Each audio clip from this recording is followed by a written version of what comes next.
என் கூட அகாடமிக்கு நாளைக்கு நீ போற மிஷன் உன்னை சார்ந்தது மட்டும் கிடையாது. நாளைக்கு நீ நல்லா பெர்ஃபார்ம் பண்ணி கிளானோட மரியாதையை காப்பாத்தணும். எனக்கு வேற வழி இல்ல. நாளைக்கு நான் சாஸ்கே கூட அகாடமிக்கு போயே ஆகணும்.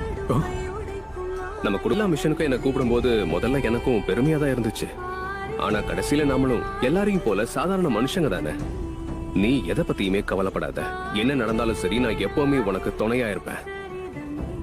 நீ என்ன வெறுத்தா கூட பரவாயில்ல.